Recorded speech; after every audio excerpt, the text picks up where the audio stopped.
So a few years ago, I remember I was in my college dorm. I was on YouTube on my phone, and I saw a video pop up on my feed by a little known YouTuber. I don't know if you've heard of him, but his name's James Schultz. And it was about the 3 books that he really recommends. And so off the top of my head, I think they were Deep Work by Cal Newport, Can't Hurt Me by David Goggins, and Atomic Habits by James Clear. And at the time, I was a college student. I wanted to get more work done and was just interested in productivity and self-help content in general. But I never really thought about reading, which is kind of crazy, but I just didn't know that there were these books that existed. And so after watching the video that James put out, I actually read all 3 of the books. And I didn't really stop reading. I still read to this day, and I've read books from all genres, whether it's like self-help, philosophy, science fiction, just fiction in general, really all kinds of stuff. And I think I can all trace it back to that video that James made. I think that kind of set me up on the path to start reading, and especially about self-improvement. And so now that I have a YouTube channel of my own, I figured, why not make a video like James did? And maybe someone else will be inspired by this and start their journey like I did all those years ago. And so today's video is about my favorite self-help book, which actually released in like October of last year or something. And it's this one right here. It's, I don't know if you can see it. It's Meditations for Mortals by Oliver Burkeman. Without going into too much detail, not only do I think this is the book that I would recommend to you if you're interested in being more productive in general, but I would actually say this is the only self-help kind of book that you'll ever need, which sounds really crazy, but trust me, I really do believe that. And so I'm going to spend this video just talking about this book, the lessons that I learned from it that I put into my life, and why I ultimately recommend it to you. And so if you're curious, feel free to keep watching. But first, if you're new to the channel, I'm Cam. I go by Chet Bet on YouTube, and I make videos kind of about whatever I really feel like talking about.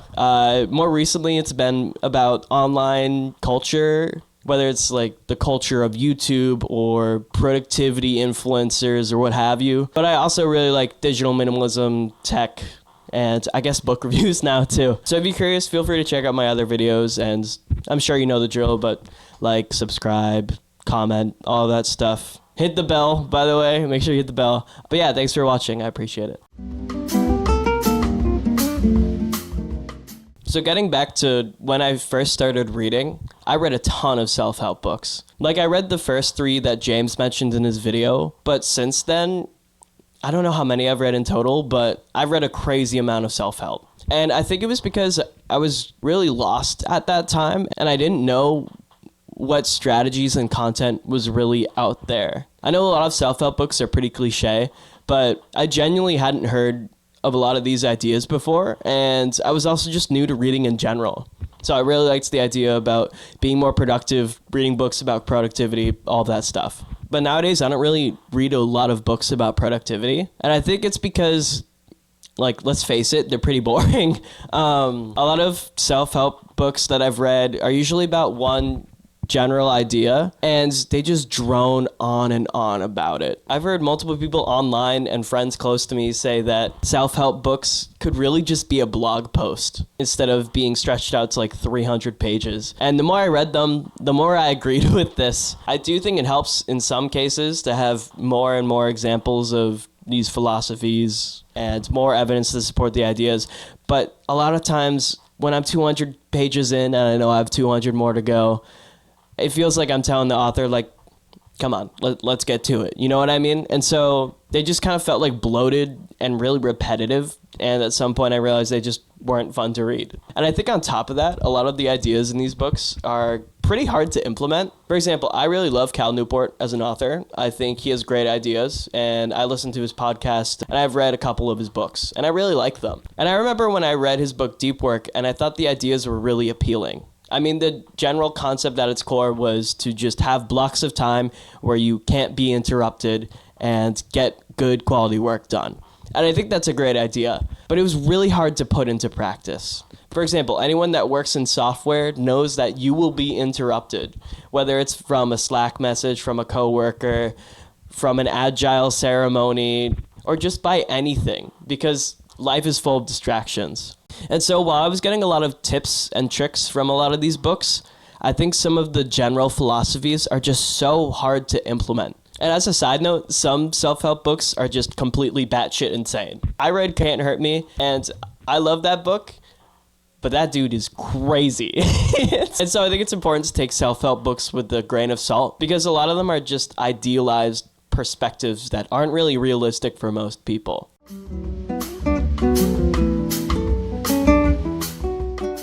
But I think when you start reading Meditations for Mortals, besides noticing the dope cover, you read it differently from a lot of self-help books. And I mean that literally, because in the first couple of pages, Burkeman says, hey, all you're going to do is just read a chapter a day. And each chapter is like, I don't know, less than 10 pages. And there's 28 little short chapters, and they're split up into 4 different weeks. And I think this is great for 2 really big reasons. And the first one is that it let me understand the content much more than if I had just read multiple chapters in a day. What I would do is I'd wake up, I'd read a chapter in the morning, and I'd take notes on it, and I'd spend the rest of the day just thinking about that idea. And by doing that, it really allowed the idea to sink in and made me think about it a lot. And I really internalized it much more than a lot of other books I've read, where I'll just try to bulldoze through multiple chapters at once, and I don't really retain as much information. And I think the chapters are short, but they still go plenty in depth and gave me a lot to think about, which I appreciated. And by having such short chapters, it didn't feel like he was droning on and it's not getting to the point quick enough. But I think the other reason that I really like this structure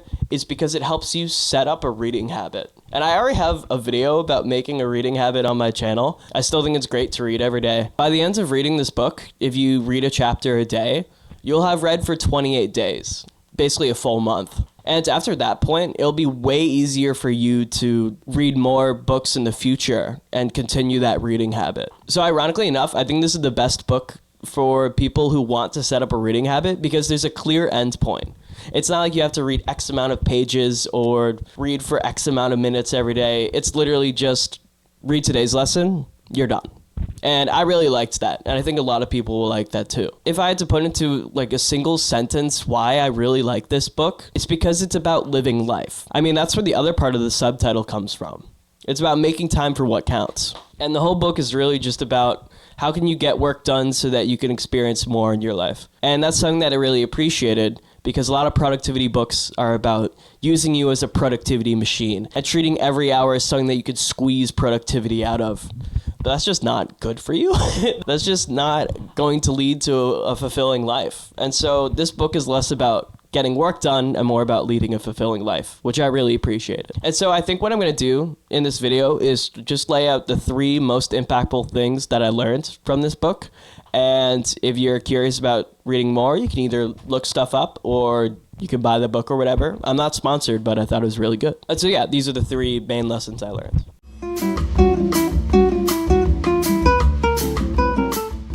Number 1 is just having a done list. I'm sure everyone's tried a to-do list. I have ADHD, so it is so hard for me to remember things that I need to do in the future or things that I need to get done. But one of the things that I realized is my to-do list is never going to end. At the end of the day, I look at my to-do list, I see a lot of stuff crossed off. That's awesome. But I also see a lot of stuff that's not. And that would drive me crazy. It would just make me really stressed out because it was just kind of like this never-ending thing that I would have to deal with. And so the book just suggests to keep a done list. It's not getting rid of your to-do list, but it's just another list. When you finish something, you cross it off, put it on the done list. And I have this little notebook here that all I do is on one side I have my to-do list, the other side I have my done list. This sounds really simple, but it really changes my workflow. Because at the end of the day, I'm not looking at my to-do list and seeing all the things that I still need to get done. I get to look at my done list and I'm like, oh, look at all the stuff I got done today. And it seems really simple because it is, but it's really changed my outlook on productivity and has made life way easier, ironically enough. Because instead of just crossing out tasks and never looking at them again, by writing them down in a separate list as I complete them, it allows me to celebrate my accomplishments versus looking forward to what I need to do tomorrow and stressing out over it. And I hadn't heard of this idea until I read this book. I'm not sure if other people have talked about it online. Even if you don't read the book, I highly recommend just trying this out and seeing how it works. Like, I think you just need to try it and you'll see what I mean. It's awesome.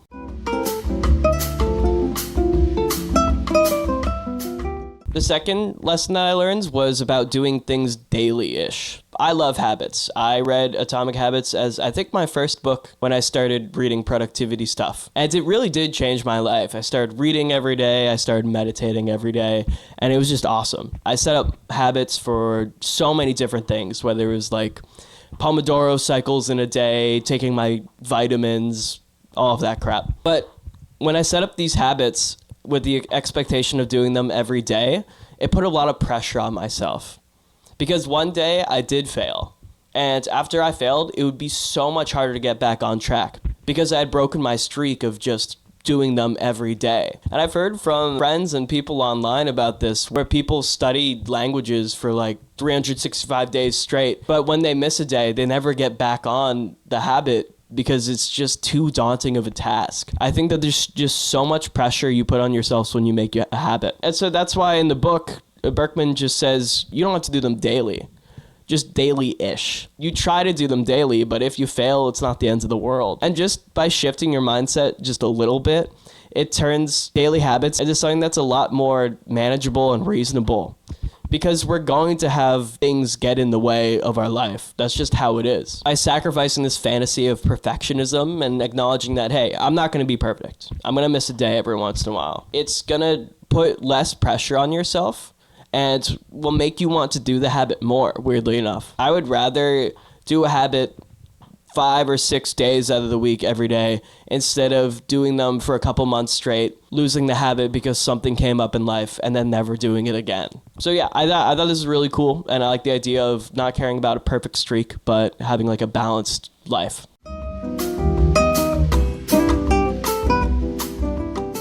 And the third and final lesson I learned is called the reverse golden rule. And the reverse golden rule is just not treating yourself in like a punishing way. In other words, it's like not subjecting yourself to anything you wouldn't want to do to anyone else. And I think this is really important because so much content out there, whether it's self-help books or like productivity content or whatever, especially for male audiences, is all just about self-punishment.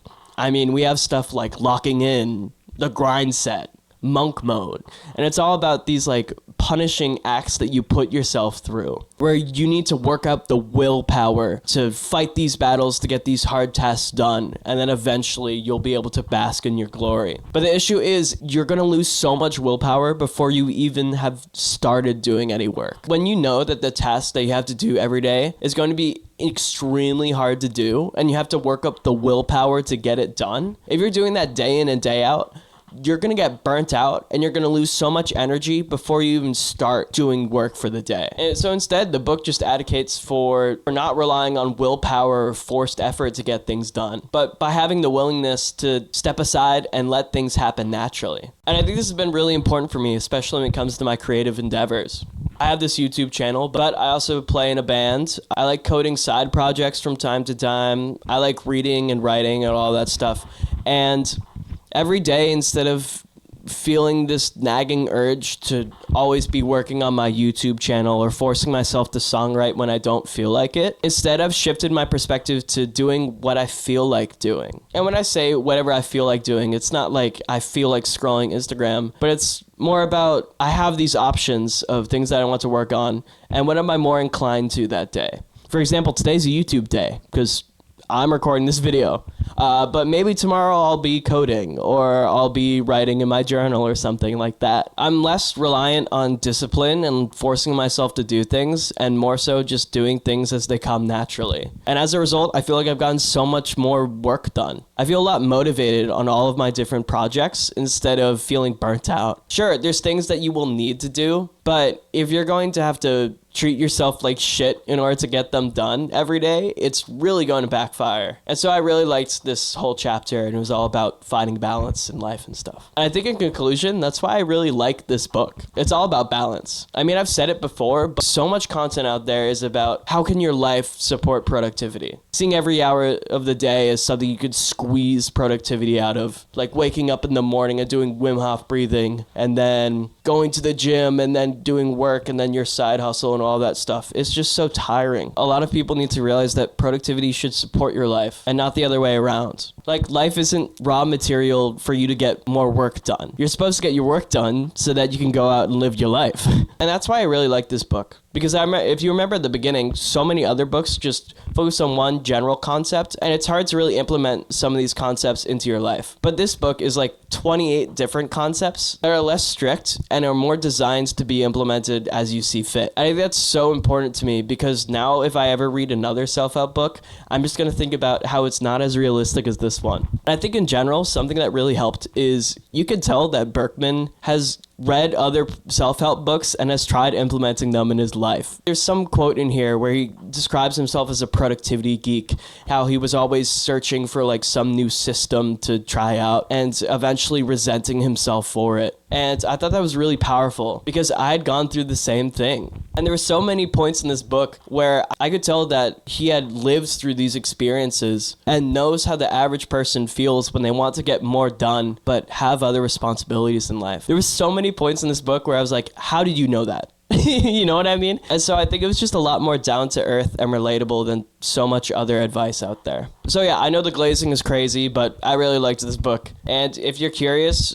feel free to check it out. I'm not sponsored for this. I just really liked the book, and I think it was really refreshing, especially because it was published recently and not a lot of people are talking about it online. So if you read the book, I'd be curious to hear your thoughts.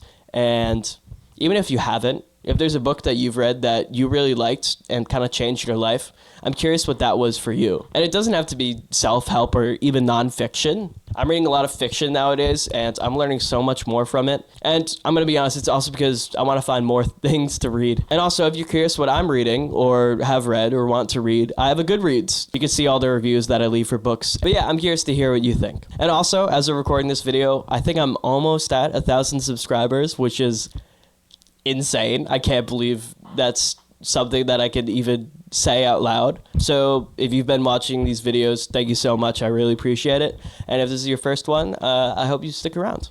But thanks so much. I really appreciate it. Peace out.